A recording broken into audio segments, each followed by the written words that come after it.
नमस्कार दोस्तों, स्वागत है आपका यूपी एग्ज़ाम वाला में।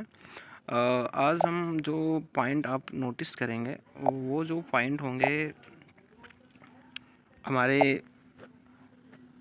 सामान्य ज्ञान से, जो यूपी होमगार्ड की जो आने वाली परीक्षा है उसको दृष्टिगत रखते हुए ये पॉइंट बहुत ज़्यादा वेल नोटेड होंगे।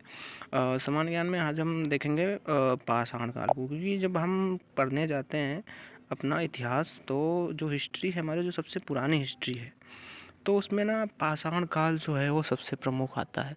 जब हम बहुत ही सबसे पुरानी वाली पढ़ने जाते हैं तो इसमें सबसे पहला पॉइंट देखेंगे तो पशुपालन का प्रारंभ मध्य पाषाण काल में हुआ। ये नंबर 1 पॉइंट हो, हम हर एक पॉइंट मोटिवेट करेंगे।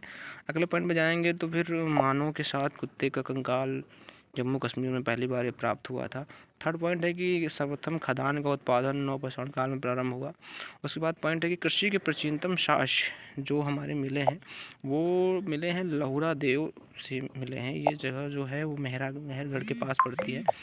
और इसके बाद आती है मेहरगढ़ में ही पाषाण संस्कृति से लेकर हड़प्पा सभ्यता के सांस्कृतिक अवशेष प्राप्त हुए हैं हमें वहाँ पर। मतलब बहुत सारी चीज़ें जब हम इनमें देखेंगे तो मिलेंगी ये मध्य पाषाण काल। और इसके अलावा हम बगल में देखते जाएंगे कि नोटेट करेंगे कि मिट्टी की जो वस्तुएं प्राप्त हुई थी, जैसे कि हम देख सकते हैं कि मिट्टी की जो नाव मिली थी वो हमें लोथल से मिली थी। इस तरह की चीज़ें हम देखेंगे इसमें, और बहुत सारी चीज़ें इसमें आप नोट कर लीजिएगा। दूसरी बात आती है, मतलब इन्हीं सब चीज़ों में अगर हम नज़र डालते हैं तो और काम कैसे थे, धातुओं का प्रकार क्या था, कैसे था। और एक बहुत सबसे मेन चीज़ है जो यहाँ पे एक रचना हुई थी मालविकाग्निमित्रम, वो कालिदास जी ने की थी। इन्हीं सब चीज़ों पर हम ध्यान धरेंगे और फिर हम आगे बढ़ते जाएंगे।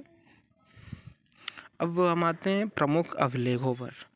देखिए, प्रमुख अभिलेखों पर अगर हम एक बार गौर डालते हैं तो हाथी गुम्फा जो है एक अभिलेख है कलिंग राजा खारवेल के नाम। इसके अलावा जो जूनागढ़ है, जूनागढ़ का नाम आपने सुना होगा, बहुत ही फेमस जगह है। एक गिरनार का अभिलेख रुद्रदमन में आती है, एक नासिक अभिलेख आता है, और एक सबसे बड़ा जो है हमारे प्रयाग स्तंभ लेख आता है। समुद्रगुप्त एक राजा थे, समुद्रगुप्त, जो काफ़ी फेमस हैं। आप इन्हें हिस्ट्री में पढ़े भी होंगे समुद्रगुप्त के बारे में। जब जहाँ आपको आप चंद्रगुप्त के बारे में पढ़ते हैं वहीं पर आप समुद्रगुप्त के बारे में पढ़े होंगे। काफ़ी ये चर्चित नाम है समुद्रगुप्त। ये इतिहास के में जो चंद्रगुप्त थे उनके पुत्र थे। और तो इनके द्वारा ही एक प्रयाग स्तंभ लेख लिखवाया गया था पूरा, जो हमारे पूरे पाषाण काल के मिला हुआ है उससे। और हम अगर आगे बढ़ेंगे तो फिर भीतरी स्तंभ लेख, ये स्कंदगुप्त है, ये भी समुद्रगुप्त के परिवार से ही थे। एक जूनागढ़ अभिलेख है, वो भी स्कंदगुप्त के नाम से ही आपको मिलेगा। इसके अलावा अगर हम इधर देखेंगे तो रामानुज जो थे वो थे संप्रदाय, रामानुज संप्रदाय से। और यहाँ पे संप्रदाय की बात हो रही है, अलग अलग प्रवर्तक की बात हो रही है, लेखक की बात हो रही है। एक वल्लभाचार्य जी थे जो हम आपको उसमें प्रस्तुत करते हैं। और थोड़ा हम और इसको ऊपर ले चलेंगे,